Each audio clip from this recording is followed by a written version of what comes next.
Me llamo Antonio. Tengo 32 años. He cruzado la frontera 4 veces en mi vida.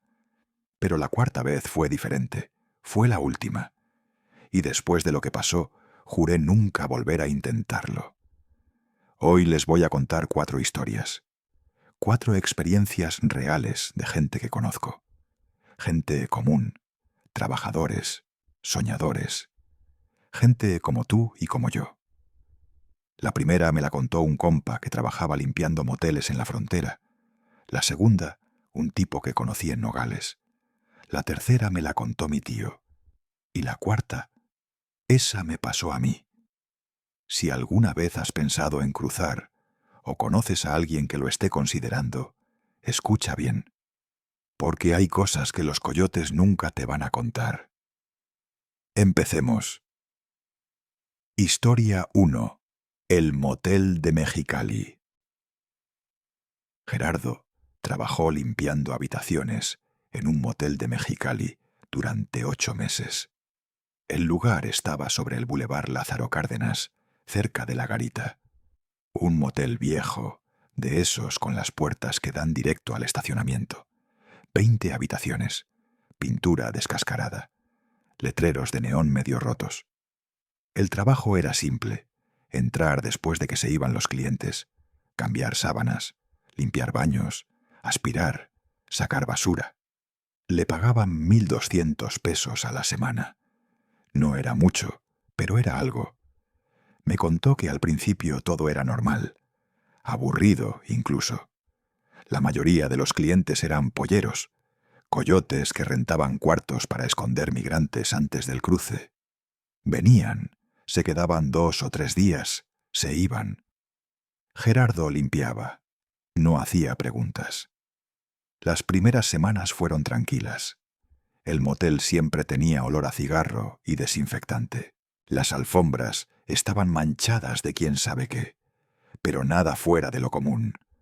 Hasta que empezó a limpiar la habitación 18. La habitación 18 estaba al fondo del motel, la última, pegada a un lote baldío lleno de basura. Gerardo notó que esa habitación siempre estaba fría, más fría que las otras.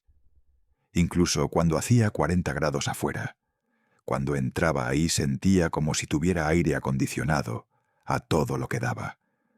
Pero no había aire acondicionado, solo un ventilador viejo en la pared.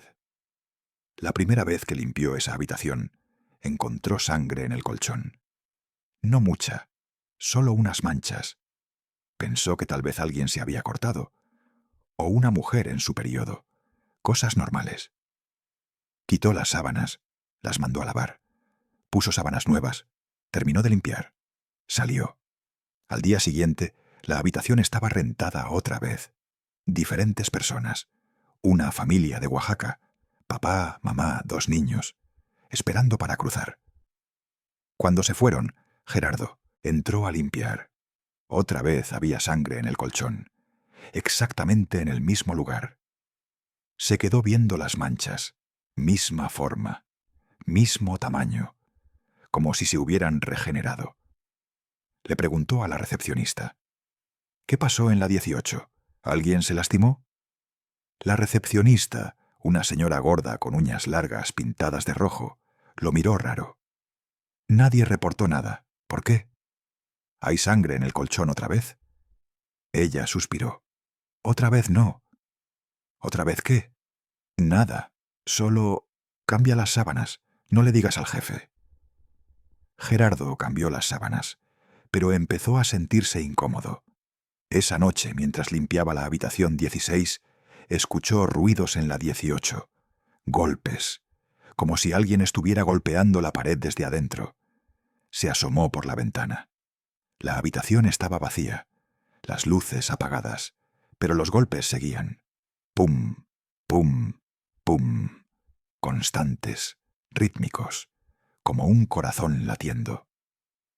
Gerardo se acercó a la puerta, puso su oído contra la madera. Los golpes venían de adentro, pero también venían de abajo, como si estuvieran bajo el piso.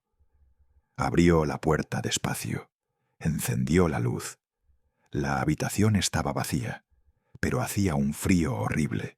Su aliento se veía cuando respiraba. Los golpes se detuvieron. Gerardo se quedó parado ahí, escuchando, esperando. Y entonces escuchó otra cosa. Llantos, llantos de niño, muy bajitos. Venían del baño. Caminó hacia el baño. Cada paso sonaba muy fuerte en el silencio. Empujó la puerta del baño. Estaba vacío. Solo el espejo, el lavabo, la tina. Pero en el espejo había algo, huellas de manos, pequeñas, como de niño, marcadas en el vapor que no debería estar ahí. Gerardo salió corriendo de esa habitación. No apagó la luz, no cerró la puerta. Solo corrió. Le contó a la recepcionista. Ella lo sentó. Le dio un vaso de agua y le contó la verdad. Hace 5 años, un pollero rentó la 18. Traía a una familia de Guatemala. Papá, mamá, 3 niños. El más chico tenía como 6 años. El pollero les cobró $5,000 por persona. La familia pagó. Pero cuando llegaron aquí, el pollero les dijo que el precio había subido, que necesitaba otros 5,000 por persona. La familia no tenía más dinero. Ya habían dado todo. El pollero se enojó. Dijo que si no pagaban no cruzaban. La familia le suplicó, le rogó, pero el pollero no cedió. Esa noche el niño de 6 años empezó a enfermarse. Tenía fiebre, dolor de estómago, vomitaba. La mamá le pidió al pollero que lo llevara al hospital. El pollero se negó. Dijo que si salían perdían su lugar en el cruce, que se aguantaran. El niño empeoró. Empezó a convulsionar. La mamá gritaba, el papá golpeaba la puerta, pero el pollero los tenía encerrados, con llave desde afuera. El niño murió esa noche, en esa habitación, en esa cama, asfixiado por su propio vómito. El pollero sacó el cuerpo a escondidas, lo enterró en el lote baldío de al lado. La familia nunca pudo darle un funeral. Nunca pudieron despedirse. Desde entonces, la habitación 18 está rara. Los que se quedan ahí escuchan llantos, ven sombras, sienten frío. Algunos despiertan sin poder respirar, como si algo les presionara el pecho. Varios clientes se han quejado, pero el jefe no cierra la habitación. Dice que necesita el dinero, solo la renta más barata, y dice que es imaginación de la gente. Gerardo se quedó callado, procesando. ¿Y la sangre en el colchón? La recepcionista bajó la mirada. Cambiamos ese colchón 3 veces. Cada vez aparece la sangre, siempre en el mismo lugar, donde estaba acostado el niño cuando murió. Gerardo renunció al día siguiente. No regresó por su última semana de pago. No volvió a pasar por ese bulevar. Me dijo que todavía tiene pesadillas. Ve esas huellas en el espejo. Escucha esos llantos. Y a veces, cuando está solo en cuartos oscuros, siente ese frío que no debería estar ahí, como si algo lo estuviera siguiendo, algo que nunca tuvo la oportunidad de cruzar. Historia 2. La camioneta de Nogales. Conocí a Jorge en un albergue de Nogales. Era 2020. Noviembre. Yo estaba esperando mi turno para intentar cruzar. Él acababa de regresar, de Arizona, pero no deportado. Regresó solo, a pie, por el desierto. Cuando lo vi llegar, estaba destruido, flaco, quemado por el sol, con ampollas en los pies, los labios rotos, los ojos hundidos. Se sentó en una esquina. No habló con nadie durante 2 días. Solo tomaba agua. Comía despacio. Miraba al vacío. El tercer día me senté junto a él. Le ofrecí un cigarro. Lo aceptó. Fumamos en silencio. ¿Qué te pasó?, le pregunté. Tardó en contestar, como si estuviera decidiendo si contarme o no. Finalmente habló. Me subí a la camioneta equivocada, dijo. Su voz era rasposa, rota. Me contó que había pagado $3.000 a un coyote. El trato era simple. Lo cruzarían por Nogales. Caminarían 2 noches. Una camioneta los recogería del otro lado. Los llevaría a Phoenix. El grupo era de 9 personas. 5 hombres, 3 mujeres, un niño de 12 años. Cruzaron sin problemas. El alambre estaba cortado en un punto específico. Pasaron, caminaron toda la noche y la siguiente. Al amanecer del tercer día, llegaron al punto de encuentro, un camino de terracería, en medio de la nada.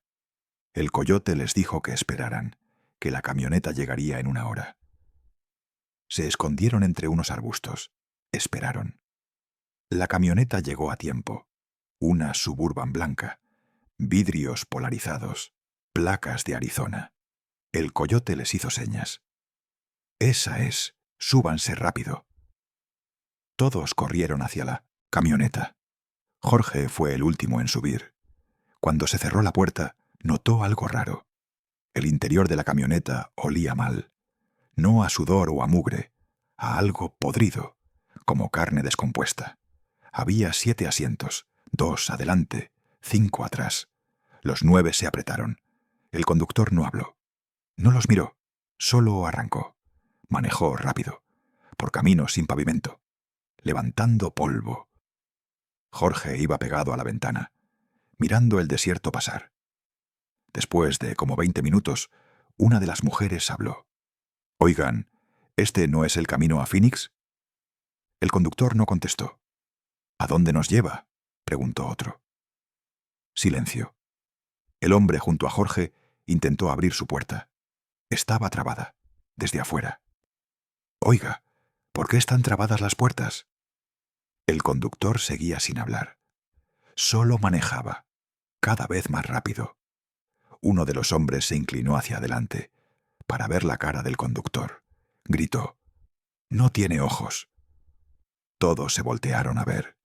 El conductor manejaba, pero donde deberían estar sus ojos solo había cuencas vacías, huecas, negras. La camioneta aceleró. «¡Paren el carro!», gritó alguien. «¡Déjenos salir!». El conductor volteó, los miró, sin ojos, y sonrió. Su boca se abrió demasiado, más de lo que debería, como si su mandíbula estuviera rota, y de su boca salió una voz que no sonaba humana. Ya llegaron a su destino. La camioneta se detuvo de golpe. Las puertas se abrieron solas. «Bajen», dijo la voz. Nadie se movió. Estaban congelados de miedo. «Dije que bajen». Una fuerza invisible los empujó. Todos salieron de la camioneta. Cayeron en el suelo. Jorge se levantó. Miró alrededor. No reconocía el lugar. No era donde los habían recogido. Ni parecía Arizona. Era un desierto diferente, más oscuro. El cielo estaba gris. No había sol. Pero tampoco era de noche. Y había niebla, espesa, baja, cubriendo el suelo. «¿Dónde estamos?», preguntó la mujer con el niño. La camioneta arrancó, se alejó, desapareció en la niebla. Se quedaron ahí, los 9, solos. Empezaron a caminar, buscando una carretera, una casa, algo. Caminaron horas, pero el paisaje no cambiaba, solo desierto, niebla, silencio. Entonces escucharon voces, voces llamándolos, sus nombres, uno por uno. «Jorge, Jorge». Jorge se detuvo. Era la voz de su mamá, que estaba en Chiapas, a miles de kilómetros. «¿Mamá?», contestó.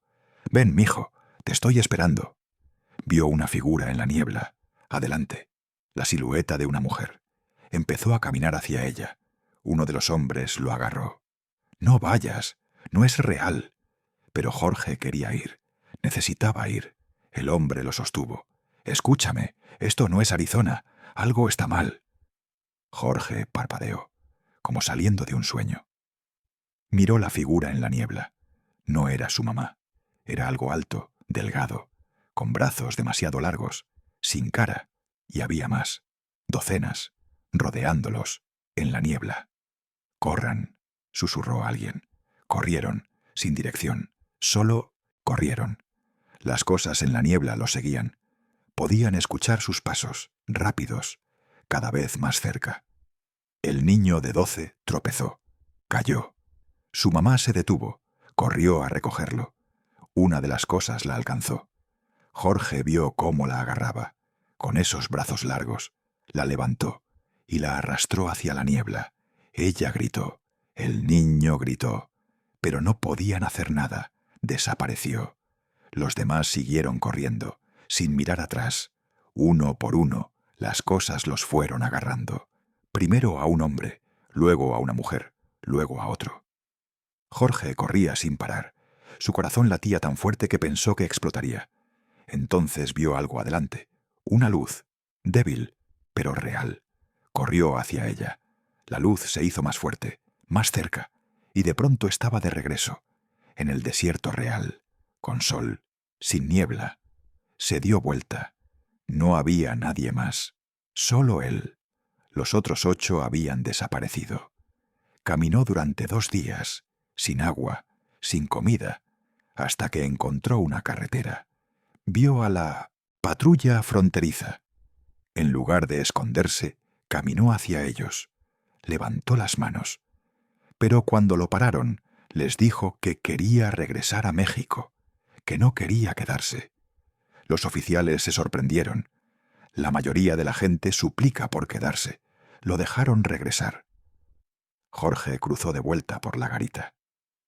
Legal, como visitante. Me contó que nunca más va a intentar cruzar, que lo que vio en ese lugar que no era Arizona, era real, que hay lugares entre lugares, lugares donde van los que se pierden, y que esa camioneta blanca sigue recogiendo gente, llevándolos ahí, donde nunca regresan. Historia 3. El túnel de Tijuana. Mi tío Ernesto me contó esta historia hace 5 años. En su funeral, bueno, antes de su funeral, cuando estaba en el hospital, los últimos días, tenía cáncer de pulmón. Le daban 1 semana de vida, tal vez menos. Yo fui a visitarlo. Estaba solo en su cuarto, conectado a máquinas, flaco, amarillo, casi irreconocible. Me vio entrar. Intentó sonreír. No pudo. «Antonio», me dijo. Su voz era un susurro. «Ven, tengo que contarte algo». Me senté junto a su cama. Tomé su mano. Estaba fría. «Nunca te conté por qué dejé de cruzar gente», dijo. Mi tío había sido coyote. Durante 15 años. Cruzó a cientos de personas, tal vez miles. Era bueno en eso. Conocía todos los túneles, todas las rutas, todos los trucos. Pero en 2003 dejó de hacerlo, de un día para otro. Nunca explicó por qué. «Fue por el túnel», me dijo, «el túnel de Otay». Me contó que en 2003 había un túnel nuevo, bien hecho, con luz eléctrica, ventilación, refuerzos de madera. Conectaba una casa en Tijuana con una bodega en San Diego. Era perfectamente seguro. Mi tío lo había usado como 20 veces, sin problemas. Pero en marzo de ese año algo cambió. Iba a cruzar un grupo de 6 personas, 2 parejas, 2 hombres solos, todos de Sinaloa.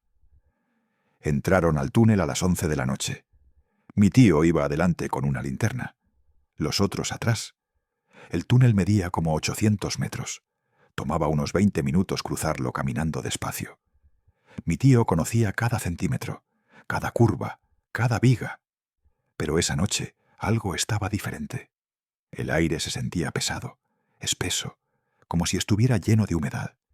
Pero el túnel siempre estaba seco. «¿Huelen eso?», preguntó una de las mujeres. Mi tío se detuvo, olfateó. Había un olor, metálico, como a sangre vieja. «Probablemente es algo de arriba», dijo. «Sigamos». Siguieron caminando. Después de como 10 minutos, mi tío escuchó pasos detrás de ellos. Se detuvo. Todos se detuvieron. Los pasos seguían. Claro, como si alguien más estuviera caminando en el túnel. «¿Quién viene atrás?», preguntó mi tío. Todos se voltearon a ver. No había nadie. «Somos solo nosotros 7», dijo uno de los hombres. Mi tío alumbró hacia atrás con la linterna. El túnel estaba vacío, pero los pasos seguían, cada vez más cerca. «Caminen más rápido», dijo mi tío. Empezaron a caminar rápido, casi corriendo. Los pasos también se aceleraron, siempre a la misma distancia, como si algo los estuviera siguiendo, igualando su velocidad. Entonces una de las linternas se apagó, luego otra. Solo quedó la linterna de mi tío. «No se separen», dijo. «Ya casi llegamos». Pero algo estaba mal. Ya deberían haber llegado. Habían caminado más de 20 minutos.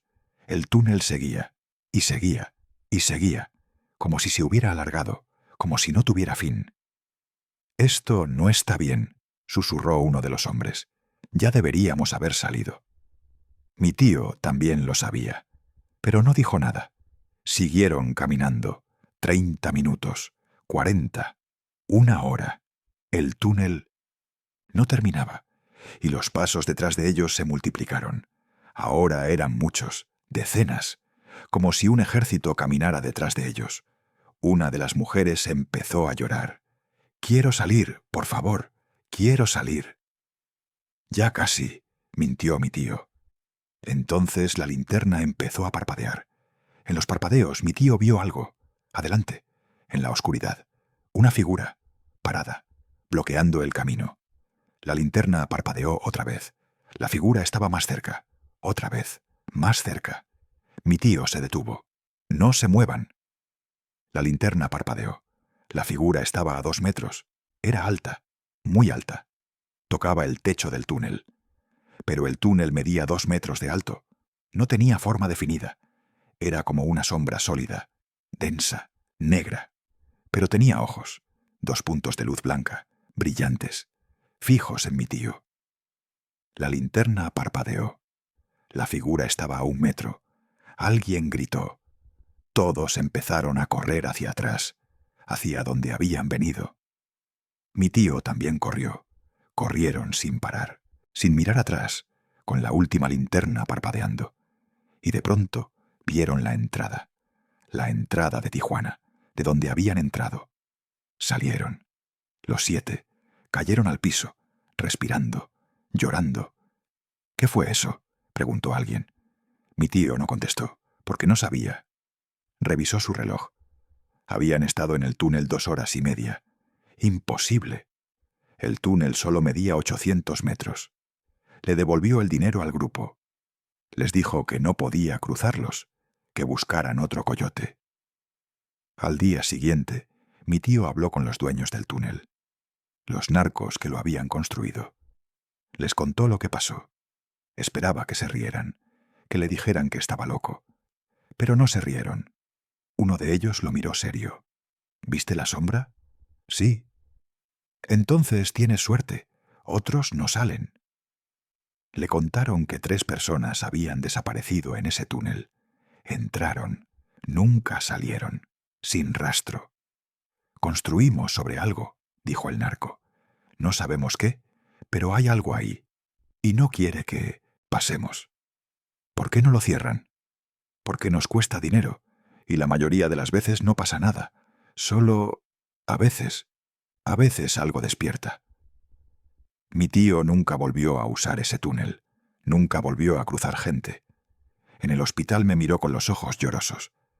«Hay cosas ahí abajo, Antonio, en los túneles, en la oscuridad, cosas que no deberían existir. Cada vez que alguien cruza por un túnel, está arriesgándose, no solo a que lo atrapen, sino a que lo agarre. Eso. No cruces por túneles nunca. Prométemelo». Se lo prometí. Murió 3 días después, y hasta la fecha cumplo mi promesa. Historia 4. Las voces del río Bravo. Esta historia me pasó a mí, y es la razón por la que estoy aquí, contándote esto, advirtiéndote, porque si no lo hago, más gente va a pasar por lo mismo, o peor. Fue en 2023. Abril. Intenté cruzar por el río Bravo, entre Matamoros y Brownsville. El coyote me dijo que era fácil, que el río estaba bajo, que solo tenía que nadar unos 50 metros, que él iba a guiarme. Le pagué $2000, todo lo que tenía. Llegamos al río como a las 4 de la mañana. Todavía estaba oscuro. El agua se veía negra, calmada. Había otras 6 personas esperando. 3 hombres, 2 mujeres, una niña como de 8 años. El coyote nos dio instrucciones. Naden en fila. Yo voy adelante. No se separen. No hagan ruido. Si la corriente los jala, no luchen. Déjense llevar un poco. Luego naden diagonal. Nos metimos al agua. Estaba fría, más fría de lo que esperaba. Y olía raro, a lodo, a algo podrido. Empezamos a nadar. El coyote adelante con una bolsa impermeable. Nosotros atrás. El agua me llegaba al pecho, luego al cuello. Luego tuve que nadar de verdad. Llevábamos como 5 minutos cuando escuché la primera voz. Una voz de mujer, cantando, muy suave, lejana. Pensé que era alguien en la orilla, o un radio, o mi imaginación. Pero la voz se hizo más clara. Cantaba una canción que no reconocía, en español. Pero las palabras no tenían sentido. ¿Escuchan eso?, pregunté. Callado, siseó el coyote. Seguimos nadando. La voz seguía. Ahora venía de abajo, del agua, como si alguien estuviera cantando bajo el río. Una de las mujeres se detuvo. «Hay algo en el agua». «Sigan nadando», dijo el coyote, pero su voz sonaba tensa. Entonces sentí algo rozar mi pierna, algo suave, como tela o cabello. Me alejé.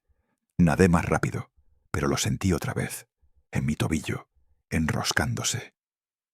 «Algo me está agarrando», grité.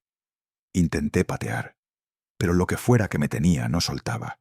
Me jaló hacia abajo. Me hundí. El agua entró en mi boca, mi nariz. Abrí los ojos bajo el agua.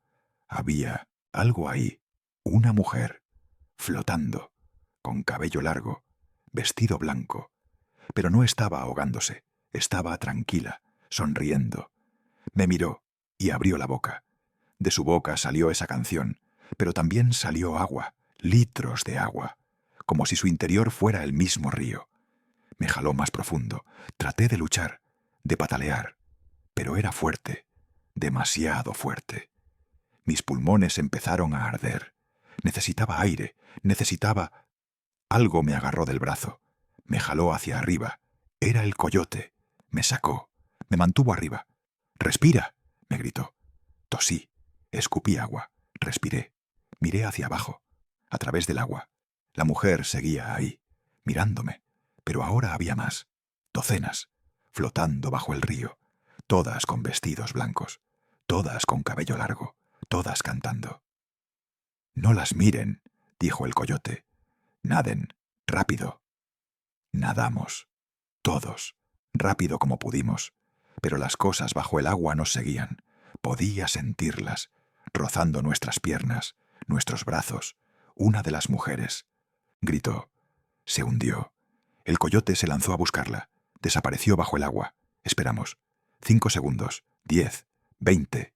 Salió, solo, sin la mujer. «Se la llevaron», dijo. «Sigamos». «¿Qué?», grité. «No podemos dejarla. Ya no podemos hacer nada. Naden o nos llevan a todos». Seguimos. Dejamos a la mujer atrás. Las voces se hicieron más fuertes, más desesperadas, como si estuvieran enojadas. El agua empezó a moverse, a hacer remolinos, pequeños al principio, luego más grandes. Uno de los remolinos agarró a uno de los hombres, lo giró, lo hundió. No volvió a salir. Ahora éramos 5, y estábamos a mitad del río. «¡Casi llegamos!», gritó el coyote. «No paren». Pero entonces vi algo adelante, en la orilla americana. Figuras, muchas, de pie, mirando el río. Pensé que era la patrulla fronterera, que nos habían visto, pero no se movían, solo miraban. Y conforme nos acercábamos, las vi mejor. Eran las mismas mujeres, las del agua, pero ahora en 1900 tierra, esperándonos. «¡Están en la orilla!», grité. El coyote las vio, palideció. «Esto no había pasado antes», susurró. «¿Qué hacemos?». No sé. Las figuras empezaron a caminar hacia el agua. Lentamente, en fila. Entraron al río, sin hacer olas, como si flotaran sobre el agua. Se acercaban. «¡Regresen!», gritó el coyote. «¡Todos! ¡Regresen a México!». Nos dimos la vuelta. Nadamos de regreso, contra la corriente. Las figuras nos seguían, caminando sobre el agua ahora, cada vez más rápido. Nadé como nunca en mi vida. Mi corazón latía tan fuerte que pensé que me iba a explotar el pecho. Sentí que tocaba el fondo. Me paré, corrí, salí del agua, miré atrás. Solo habíamos salido 4. Yo, el coyote, un hombre, la niña. Los otros 2 habían desaparecido. Las figuras se detuvieron en el borde del agua, en el lado americano.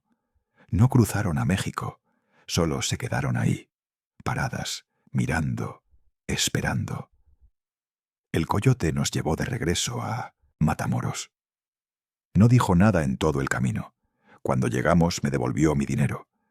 «No puedo cruzarte», dijo. «Lo siento». «¿Qué eran esas cosas?», le pregunté. Suspiró. «Ahogadas. Mujeres que se ahogaron intentando cruzar. Cientos, miles, a lo largo de los años. Sus cuerpos nunca se recuperaron. Se quedaron en el río. Y sus espíritus también. Ahora cazan. A otros que intentan cruzar. Los jalan, los ahogan, para tener compañía. ¿Siempre están ahí? No. Solo a veces. En ciertas fechas. Ciertos momentos. No sabemos cuándo exactamente. Por eso es tan peligroso». Me miró a los ojos.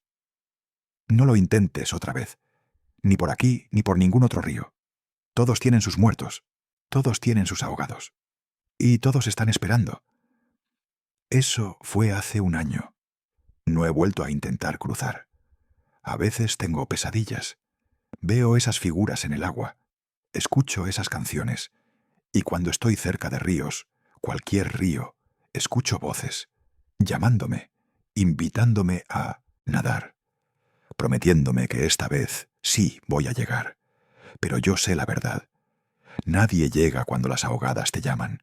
Solo te quedas, bajo el agua, para siempre, cantando con ellas. Cierre final. Esas son las 4 historias. El motel de Mexicali donde un niño murió esperando cruzar. La camioneta blanca que te lleva a un lugar del que no regresas. El túnel de Tijuana donde algo oscuro espera en la sombra. Y el río Bravo donde las ahogadas cazan. 4 lugares, 4 verdades, 4 advertencias.